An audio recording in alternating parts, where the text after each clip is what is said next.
You will hear a conversation between two flatmates, Craig and Don, who are looking for a third person to share their flat. First, you have some time to look at questions 1 to 5. In the exam, you would have 25 seconds to look at the questions. Pause the recording for 25 seconds now. Now we shall begin. You should answer the questions as you listen, because you will not hear the recording a second time. Listen carefully and answer questions 1 to 5. Hi, Craig. Been home long? Yeah, quite a time. Did anyone phone about renting the spare room? Yeah, we've had 3 phone calls about it. Really? Yeah. Do you want to hear about them? Sure. Right. The first one was called Phil Parrott. Uh-huh. He's a teacher. He's just qualified and he teaches sports. Okay. Actually, I'm not sure about him. He certainly sounded energetic, but he asked lots of questions about whether we smoked and what sort of food we cooked. Yeah. I mean, we don't exactly live on pizza and chips and takeaways. Well, not quite, but... But he might be a bit too health-conscious to really fit in with the sort of life we lead. Yeah. And he asked a lot of questions about the room. He said he needs a big room because he's got lots of sports equipment. Well, that's okay. The room's quite big, but I'm not so sure about him. What about the second one? He was called David Spencer. Spender? No, Spencer. C-E-R. He works at Cooper Long. You know, the big company on Broad Street. He said he was a lawyer. Oh. I'd have thought in that case he'd be earning enough to rent his own place. I wonder why he wants to share a flat. Well, he didn't say. He's quite a bit older than us. He did say he's just moved down here from the north of England. He seemed very quiet, actually. Maybe he wants to meet some new people. I got the impression he was a hard-working kind of person who doesn't go out all that much. Right. But he sounded okay. Oh, one thing, though. He said he wouldn't be staying in the flat at the weekends, so he wants to pay reduced costs for gas and electricity, because he's only here 5 days out of 7. Oh, I'm not sure about that. What do you think? Well, I suppose it's fair, but it all sounds a bit complicated. Before you hear the rest of the talk, you have some time to look at questions 6 to 10. In the exam, you would have 25 seconds to look at the questions. Pause the recording for 25 seconds now. Now listen and answer questions 6 to 10. Anyway, there was a third person, Leo Norris. Yes? He's an engineer. Oh, yeah? And he's about our age. Right. What did he sound like? Well, actually, he was really funny. I couldn't stop laughing when I was talking to him. He said he was very lazy and never got up until noon at weekends, and I said that wouldn't be a problem here. No, certainly not. But actually, I suspect he was joking when he said he was lazy. I think he lives life as it comes. He's certainly not competitive or stressed, but he likes cycling and things like that. He sounds like an outdoor type. Anyway, I thought he sounded as if he'd fit in. He wanted to check if there was somewhere safe for his bicycle. That's not a problem. No, he can leave it in the garage with my car. So did you get his contact details? Yes, he left his mobile number. It's 0777 687 2433. And does he want to move in straight away? Well, he's paid his rent in his present place up to the 31st of September, but he said that if possible he'd like to move in a bit before then. He said the 28th of September. And he was okay about the rent? Yeah, he said it was fine. Right. So shall we give him a ring and see if he wants to come round and...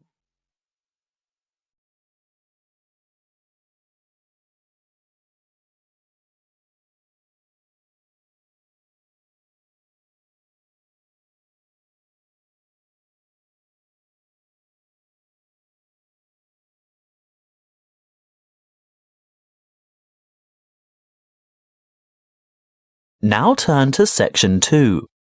Section 2. You will hear a member of the Active Outdoor Club talking to a group of interested potential members. First, you have some time to look at questions 11 to 14.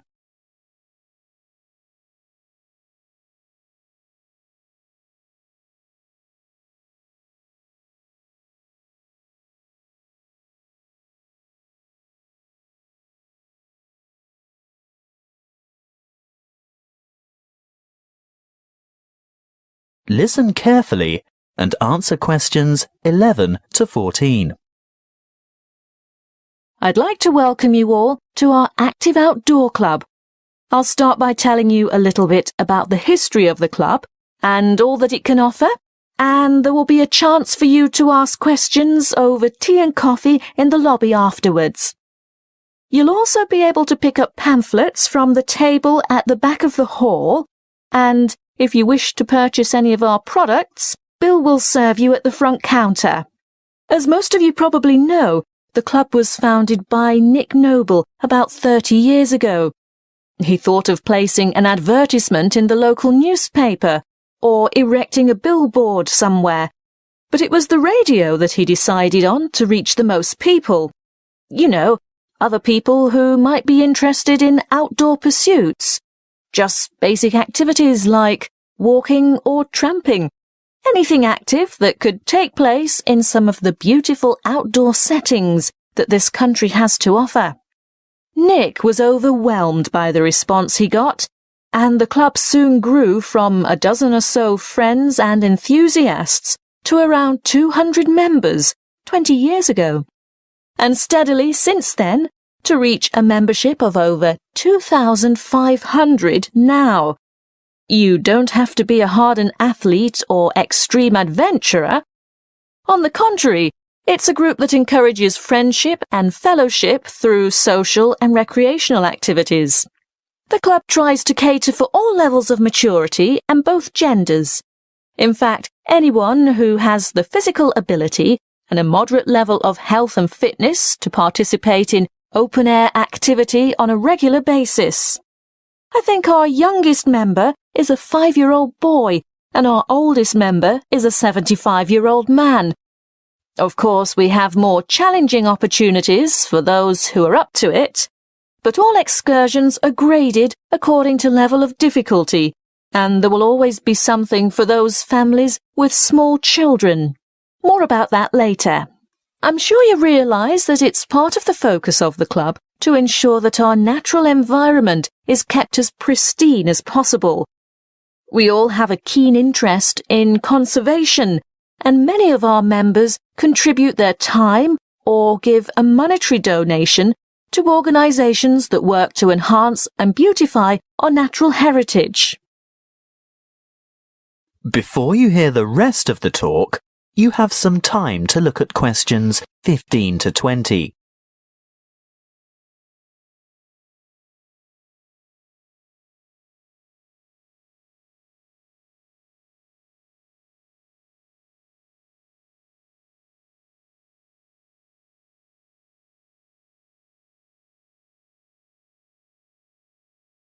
Now listen and answer questions 15 to 20. OK, now going back to the grades of activity, first of all, tramping. This is very popular with singles and couples without children, but is certainly not restricted to those groups. Tramping is arranged for Tuesdays and Saturdays throughout the year. Most tramps are of a duration of 3 to 5 hours, depending on the weather and the terrain, and of course the time of year. You would need to check the newsletter or the website to find out place and time, and if you wish to participate, phone the coordinator who can give you more information. I'll move on now to walking, which is very popular with families, but open to everyone, and walks are arranged for every Thursday and every Sunday over the course of the entire year. Walks last no more than 3 hours, although the Thursday walks might be shorter. And again, you would have to check the newsletter for details of the time and area to meet and get in touch with the walking organiser to confirm your participation. Now, The Wanderers are what you might call a subgroup of the Active Outdoor Club. This group was set up to cater for the less active, more elderly, or families with very young children who still want to enjoy the great outdoors, but without quite so much exertion.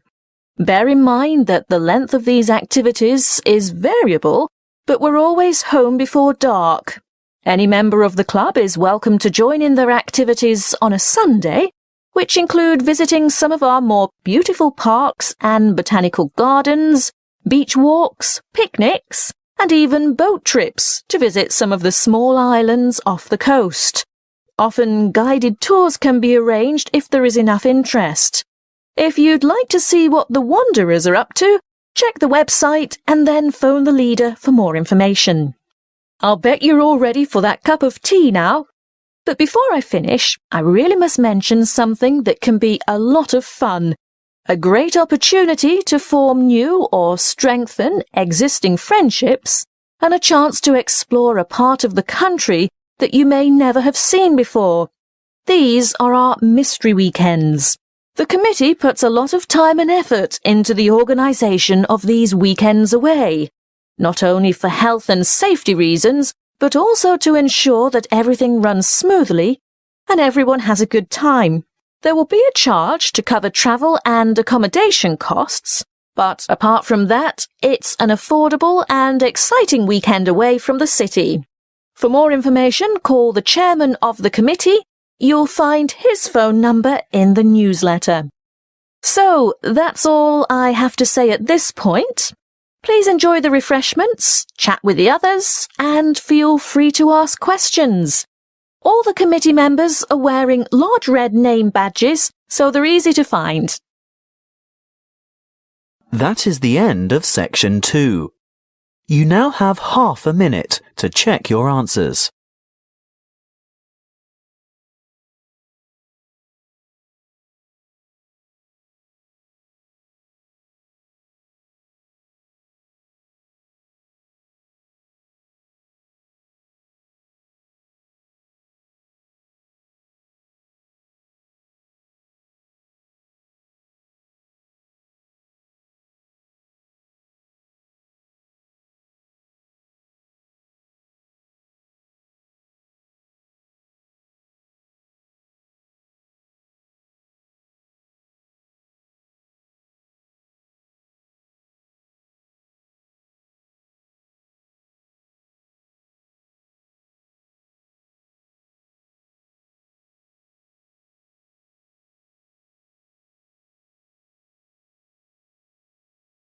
Section 3.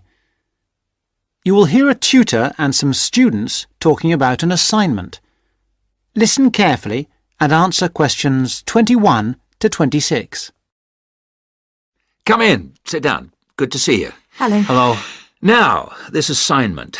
The best thing we can do, I think, is to think how we can approach it. The main point is to investigate television, but not what's happened in the past.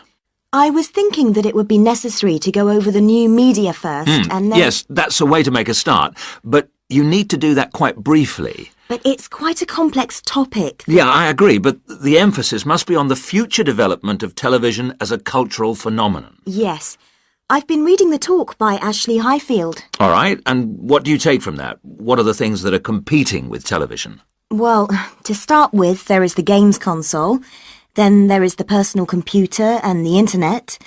Then again the mobile phone with its capability of games and puzzles. And of course internet access. Lastly, there is the iPod with the possibility of listening to music wherever you go. Good, you've understood that. Now, which of these presents the greatest competition for television? Well, according to the research, it's video games. Yes, that's true at present, but in the future... I think the phone will present the greatest threat then. And why? Because it's mobile, portable, and it's developing fast. Yeah, I think you're right. You need always to look to the future and try to assess how things will develop, as we said. Good. Now, you need to move on to the new social trends in connection with television. Is one of them the idea that programmes might become shorter and shorter? Ah, yes. The average program might be 10 minutes. Or even less, just mini-programs, say 4 to 5 minutes long. Now, do you think you can get access to all the materials you need? The problem at the moment is the library. Oh, yes? What's happening there? There's a tremendous amount of noise because of the new extension they are building. It's quite impossible to work there. They are stopping work for a week next week, I believe, and then all the sections will be open. There's a hold-up because some roof tiles have not arrived, so there'll be peace for that week. But then after that, the media studies section will be closed for a week and all the noise and dirt will start up again. Yes, the sociology section will be open, and there's some good stuff there for you on this topic, and it's further away from the noise. Yes, I don't think the sociology section is affected at all, and neither is the journal section. No, obviously they're rotating the closures, and it was sociology's turn to close for a week last term. I think we should make a complaint. Yeah, I think you should. I've had a word with the library staff. They are very sympathetic, but... They are affected by these works just as we are. If I were you, I'd make a complaint directly to the premises committee. They only meet once a year, but in fact I know they're having a meeting next Tuesday. You might like to make contact with them, but don't say that I suggested this. Yes. But the Students' Union might be better since they are independent of the university. That's true, but I can't imagine that people haven't already approached them about this. Let's try the premises committee. Good idea. Why not? OK. Now, don't forget I need a copy of your dissertations by email and 2 copies in print, that is, on paper. If you give the reprographics office 24 hours' notice, they'll make copies for you. And if you give them my details, they'll send those copies directly to me. They won't send copies to you, so you'll need to take your own copy personally from them. Good. Any questions?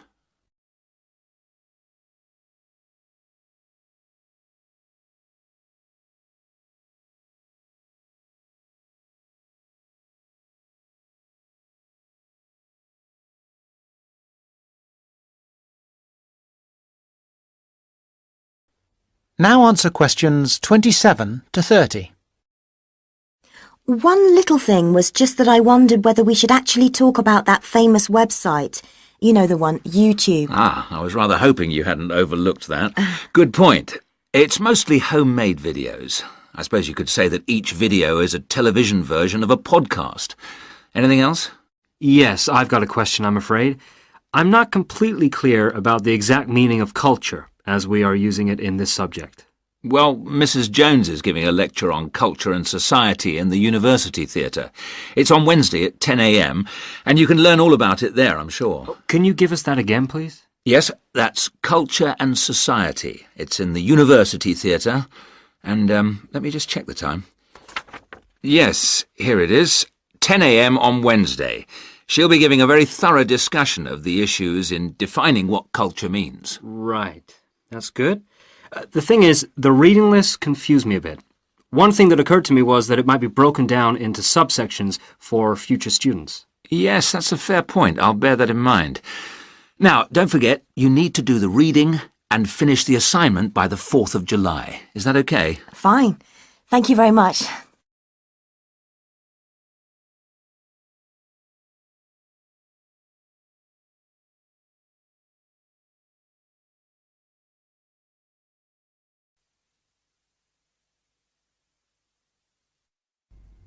Now turn to Section 4. Section 4. You will hear an extract from an introductory talk given to a group of students who have just entered a university residential college. The speaker is the principal of the college. Listen to what the speaker says and answer questions 31 to 37. First, you have some time to look at questions 31 to 37.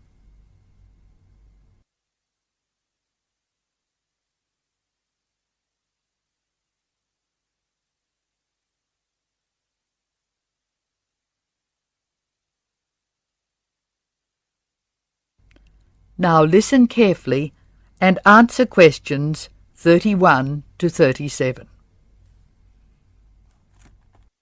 Good morning and welcome to Scholastic House. I'm delighted to see you here. It is my duty to explain to you some of the history of our college and some of the traditions which I hope you will uphold. The idea for Scholastic House was expounded by Samuel Wells in 1898. Wells was a visionary whose ideas were well ahead of his time. He wanted a college which would encourage friendship between people of different races and nationalities. Wells died in 1900 before he could see the college in action. Scholastic House finally began operating in 1903 with 10 students. Those students came from Asia, Europe, and the Americas. At that time, Scholastic House accepted only male students, although it has been co-educational since 1963. 9 of these foundation students went on to lead illustrious lives. The only exception died tragically on his way home from Scholastic House to Sarawak. He had only recently graduated with an honours degree in law, and he was robbed of a brilliant future. The other 9 students, as I said, led very fulfilling lives. 3 became political leaders, 3 became doctors. Perhaps the most famous graduate became a university teacher and was responsible for the introduction of modern teaching training methods in his country. 2 of the original group became senior engineers and went on to deeply influence the way the water systems of their country were exploited. The college ran into hard times during the period of the Great War, 1914 to 1918, when the charter of the college was interpreted to mean that neither students nor staff could take part in the war effort. Many people felt that this indicated a lack of national spirit, and the walls of the college were frequently marked with graffiti. Meantime, outside the college, tens of thousands of young men went away to fight in Europe, never to return. The college was building a reputation for learning and for tolerance of opposing views. Scholastic House debate and discussion nights were open to the public in 1927 and have been available to anyone who wishes to attend ever since.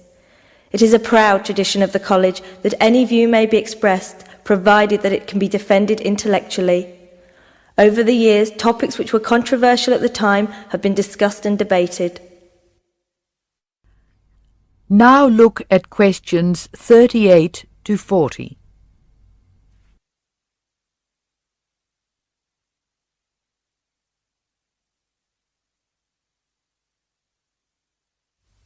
As I said, the college has a proud history of publicly examining controversial issues. Why should we do this? The publicity we receive is often sensational, and there is no joy in encouraging argument for its own sake. In fact, that sort of discussion just increases tension. The only legitimate reason for our behaviour is that it casts light upon the topic in question and informs the debate. And controversial topics are the ones which most need informed attention. As the world forges ahead, we often find our scientists have outstripped our philosophers. We frequently develop scientific marvels without realizing their full implications. Nowhere is this more obvious than in medicine. We are now able to keep people alive far longer than before. But this medical ability must be measured in relation to the quality of those lives. I urge you to spend your time at Scholastic House wisely. You are the heirs of an excellent academic tradition of which we can all be justly proud. It is your responsibility to continue this tradition of querying where our world is going. Progress is not always upwards. I wish you every joy in your time here, and I hope that I will hear much well-informed debate from you. That is the end of section 4. Now you have some time to check your answers.